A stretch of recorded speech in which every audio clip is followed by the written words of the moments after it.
Hello everyone, आज का जो टॉपिक है वो है मार्च 2021 से जून 2021 में जीएसटी में जो भी रिलैक्सेशन दिए गए हैं उसको हम लोग थोड़ा सिंप्लीफाइड तरीके से समझें। इतने सारे नोटिफिकेशंस इश्यू हुए हैं इस ड्यूरेशन में कि उसको कई बार समझना कॉम्प्लिकेटेड हो जाता है।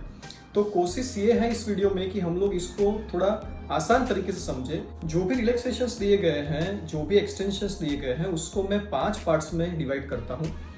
एक है इंटरेस्ट में रिडक्शन, दूसरा है लेट फीस में रिडक्शन, तीसरा है रिटर्न फाइलिंग की कुछ ड्यू डेट्स को एक्सटेंड किया गया है, चौथा है अदर एक्शंस जैसे रिफंड हो गया या कुछ और चीजें हो गई, नोटिस का ऑर्डर पास करना हो गया, उन चीजों में एक्सटेंशन, और पांचवा पार्ट होगा अदर।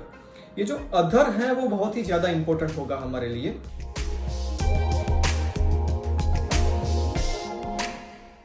इन सारे रिलैक्सेशंस को समझना शुरू करने से पहले मैं आपको बता दूं कि इसके बारे में एक डिटेल्ड नोट्स या आर्टिकल मैंने तैयार किया हुआ है।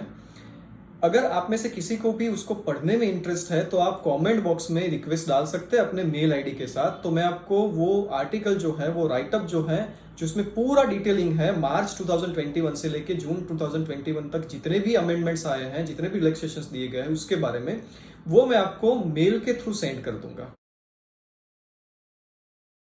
तो पहला जो हमारा पोर्शन है वो है रिडक्शन इन द इंटरेस्ट। हम सबको पता है कि इंटरेस्ट जीएसटी में पेमेंट के बेसिस पे लगता है।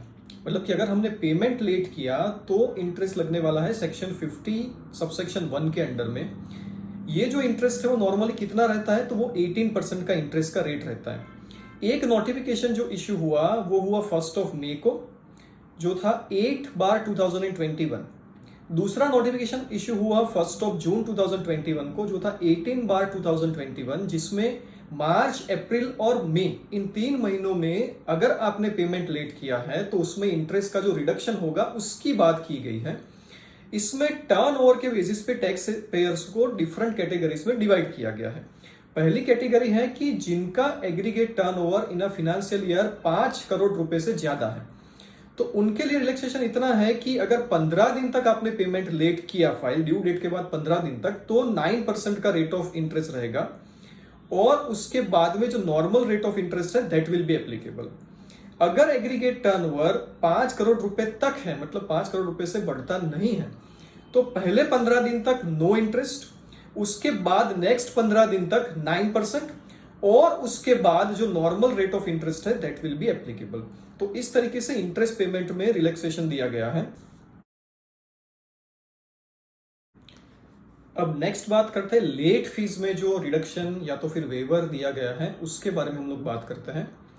उसमें सबसे पहले नोटिफिकेशन नंबर 19/2021 जो 1 जून 2021 को इश्यू हुआ है, वो हमको ऐसा बोलता है कि अगर आपका aggregate turnover in a financial year is more than 5 crore rupees, तो मार्च, अप्रैल और मई महीने का जो आप 3B फाइल करेंगे उसमें लेट फीस का वेवर रहेगा पूरा। अगर 15 दिनों तक आपने इसको लेट फाइल किया है तो 15 दिनों तक का एक्सटेंशन मिला है उसको फाइल करने में। एक्सटेंशन इन द सेंस कि आपको लेट फीस पे नहीं करनी है।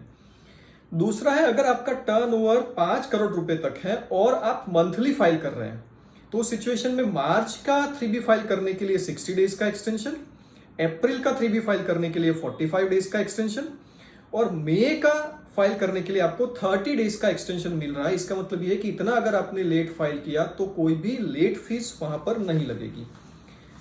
लेकिन अगर आपका टर्नओवर 5 करोड़ रुपए तक है और आप क्वार्टरली फाइल कर रहे हैं, जो QRNP है, तो उसमें जो रिडक्शन है लेट फीस में, जो वेवर है लेट फीस में, वो कौन से क्वार्टर के लिए है, तो है जनवरी से लेके मार्च 2021 तक।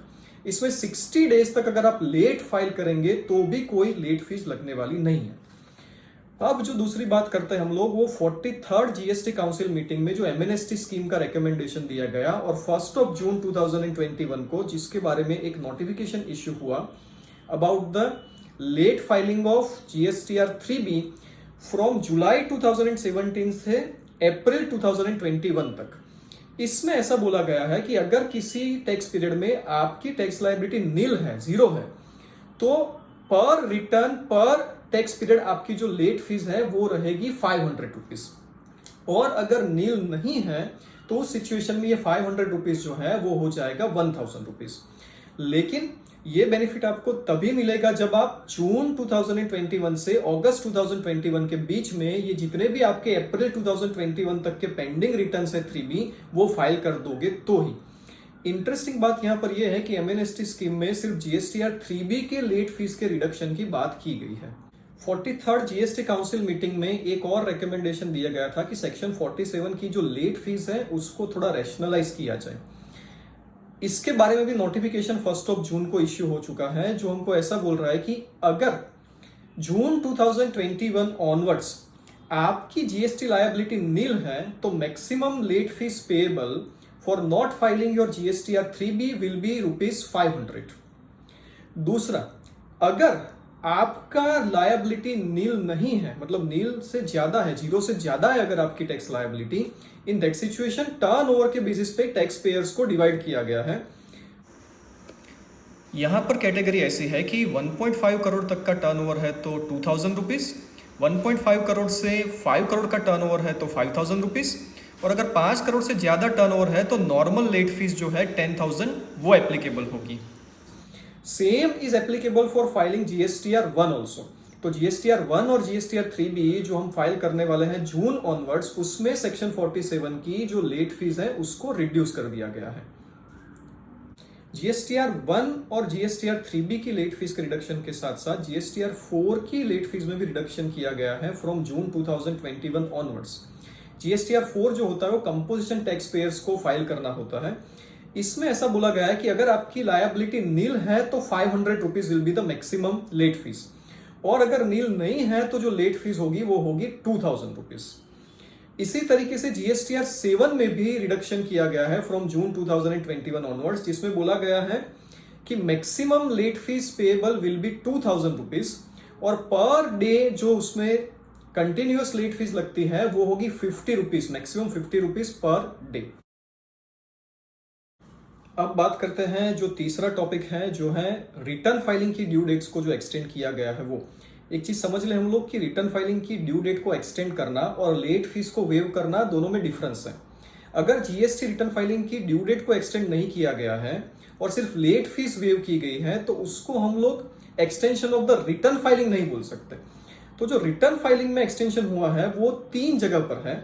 नंबर 1 है जीएसटीआर 4, जो कंपोजिशन टैक्स पेयर्स को फाइल करना होता है फॉर द फाइनेंशियल ईयर 2020-21, उसको एक्सटेंड किया गया है 31 जुलाई 2021 तक।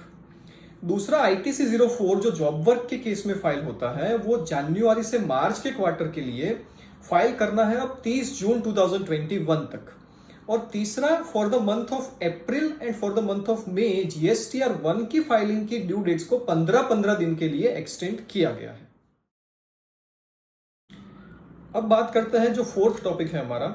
31 मार्च 2020 को जब कोविड की सिचुएशन इनिशियल स्टेज पे शुरू हुई थी, तब एक ऑर्डिनेंस इश्यू हुआ था जो था taxation and other laws relaxation of certain provisions ordinance 2020, जिसकी सेक्शन 8 के थ्रू एक सेक्शन इंसर्ट की गई जीएसटी लॉ में, जिसको हम लोग बोलते हैं section 168 capital A.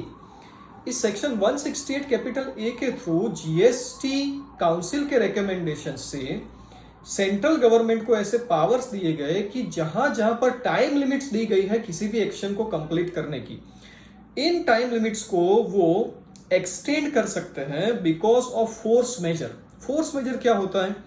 Earthquake, war, fire, इस तरीके की चीजें जो हमारे कंट्रोल से बियॉन्ड है, इसकी वजह से कोई टाइम लिमिट हम लोग कंप्लाई नहीं कर पाते हैं तो उसको एक्सटेंड करने का पावर गवर्नमेंट को यहां पर दिया गया। कोविड के बाद टाइम टू टाइम इस सेक्शन जो 168 कैपिटल ए है, इसका यूज करके नोटिफिकेशंस इश्यू होते रहे, डिफरेंट टाइम लिमिट्स को एक्सटेंड किया जाता रहा। जो लेटेस्ट एक्सटेंशन आया है वो है 1 जून 2021 को, जिसमें बोला गया है कि जितनी भी टाइम लिमिट्स जीएसटी एक्ट में है एक्सेप्ट सम फ्यू, जो कौन सी फ्यू है वो हम लोग देखेंगे, तो उन फ्यू टाइम लिमिट्स को छोड़ के जितनी भी टाइम लिमिट्स कंप्लीट हो रही थी 15 अप्रैल से लेके 29 जून के बीच में, उन सबको 30 जून तक एक्सटेंड किया गया है। मतलब कि किसी भी चीज की अगर टाइम लिमिट एक्सपायर हो रही है 15 अप्रैल 2021 से लेके 29 जून 2021 के बीच में, तो वो time limit 30th of June को कंप्लीट होगी, ना कि इस पीरियड में। अब ये जो प्रोविजन है, ये जो रिलैक्सेशन है डिपार्टमेंट के लिए भी और टैक्स पेयर के लिए भी, ये रिलैक्सेशन किन किन जगह पर एप्लीकेबल नहीं होगा वो हम लोग देखते हैं। वो फर्स्ट ऑफ ऑल एप्लीकेबल नहीं होगा जो chapter 4 of the GST act है। Chapter 4 of the GST act क्या है? तो वो है time of supply. Time of supply decide करने के लिए जो भी टाइम लिमिट है कि सर्विस कंप्लीशन के इतने दिन के अंदर हम लोग टाइम ऑफ सप्लाई बोलेंगे, या तो गुड्स में इतने टाइम के अंदर टाइम ऑफ सप्लाई बोलेंगे, जो सेक्शन 12 से लेके सेक्शन 14 है, उसको ये टाइम लिमिट कोई इफेक्ट नहीं करेगी, वो ऐसी की ऐसी रहेगी, उसमें कोई भी एक्सटेंशन नहीं मिलेगा। दूसरा, सेक्शन 10 सबसेक्शन 3 जो है उसमें ऐसा बोला गया है कि अगर 1.5 करोड़ रुपए से कभी भी कंपोजिशन टैक्स पेयर का टर्नओवर एक्सीड हो जाता है तो उसके तुरंत बाद उसको नॉर्मली टैक्स पे करना पड़ेगा, नॉर्मल प्रोविजंस में टैक्स पे करना पड़ेगा। ये जो टाइम लिमिट है वो भी एक्सटेंड नहीं हुई है। तीसरा है सेक्शन 25 जो कि रजिस्ट्रेशन के बारे में है। तो रजिस्ट्रेशन की प्रोसेस में भी एक्सटेंशन नहीं है, हालांकि एक प्रोवाइजो इंसर्ट किया गया है जिसमें ऐसा बोला गया है कि भाई अगर रूल नंबर 9 के मुताबिक जीएसटी ऑफिसर को कोई GST registration 9th of May 2021 से लेके 30 जून 2021 के बीच में वेरीफाई और अप्रूव कर देना था, तो उसको एक्सटेंड किया गया है 15th ऑफ जुलाई 2021 तक।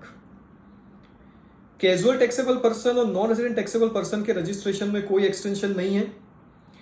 दूसरा, सेक्शन 31 जो टाइम लिमिट देती है हमको invoice, debit note, credit note issue करने की, तो उसमें भी कोई एक्सटेंशन इस ऑर्डिनेंस की वजह से नहीं मिलेगा।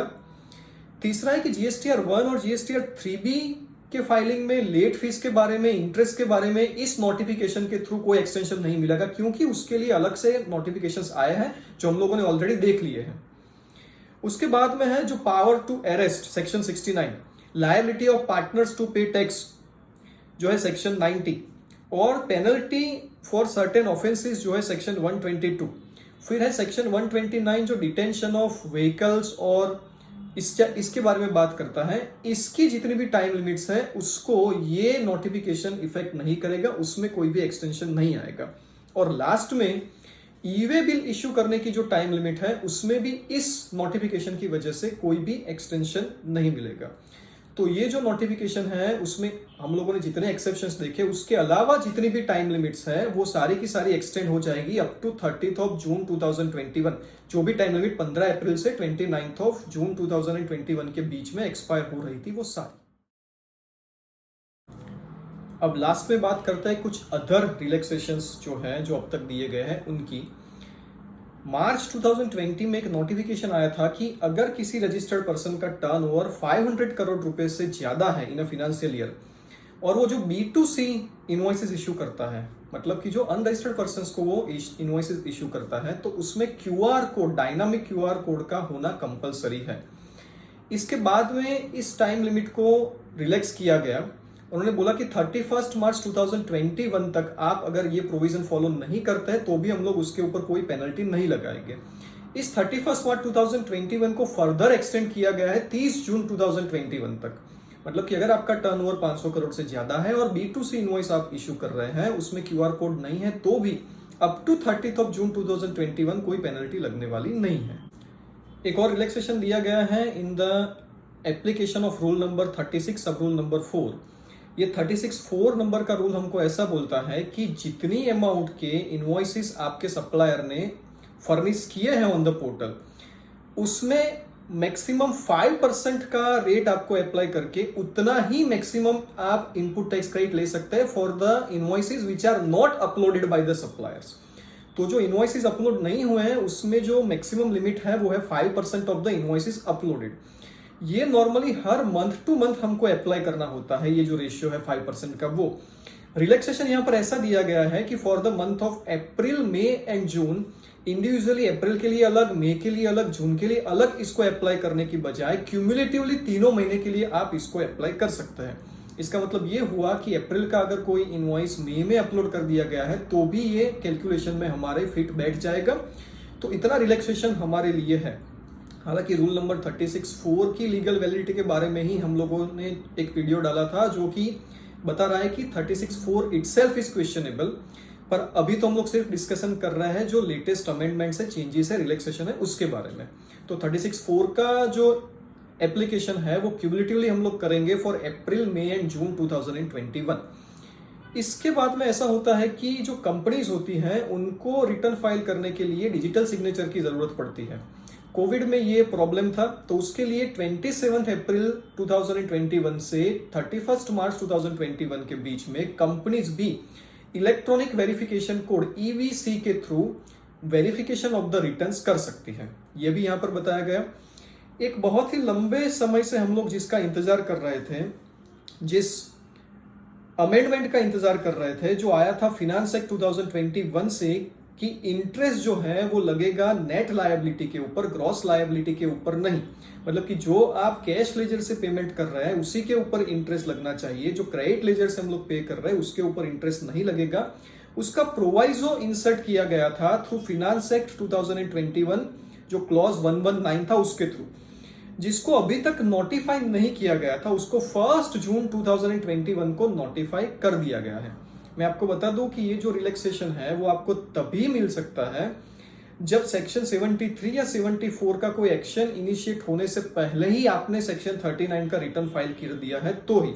अदरवाइज ये जो नेट लायबिलिटी के ऊपर इंटरेस्ट पे करने वाला रिलैक्सेशन है वो हमको नहीं मिल सकता, ग्रॉस के ऊपर ही हमको इंटरेस्ट पे करना पड़ेगा अंडर सेक्शन 50 सबसेक्शन 1। एक रिलैक्सेशन दिया गया है गवर्नमेंट डिपार्टमेंट्स को और लोकल अथॉरिटीज को। अब नया नोटिफिकेशन बोलता है कि जो ई इनवॉइसिंग की प्रोविजंस है वो गवर्नमेंट डिपार्टमेंट्स को और लोकल अथॉरिटीज को एप्लीकेबल नहीं होगी। They are excluded from the requirement of issuance of e invoicing. आप सबको पता होगा कि 1 अप्रैल 2021 से ये प्रोविजन है कि अगर आपका एग्रीगेट टर्नओवर 50 करोड़ रुपए से ज्यादा है तो आपको कंपल्सरीली ई इनवॉइस इशू करना है। ये जो प्रोविजन है वो गवर्नमेंट डिपार्टमेंट को और लोकल अथॉरिटीज को अब एप्लीकेबल नहीं होगी। ये रिलैक्सेशन भी दिया गया है। जीएसटी के रिफंड रूल्स में, रिवोकेशन ऑफ रजिस्ट्रेशन के रूल्स में और 138E जो ई वे बिल के रूल्स थे उसमें कुछ चेंजेस किए गए थे बाय नोटिफिकेशन नंबर 15 2021 जो 18 मई को इश्यू हुआ था। इसके बारे में डिटेल वीडियो मैंने ऑलरेडी डाला हुआ है, वो आप वहां से देख सकते हैं। तो कुल मिला के इतने इंपॉर्टेंट रिलैक्सेशंस मार्च से लेके जून 2021 के बीच में हमको मिले हैं। आपको अगर कोई क्वेश्चन है तो आप कमेंट बॉक्स में क्वेश्चन लिखिए। I will be happy to answer your questions friends. Thank you very much.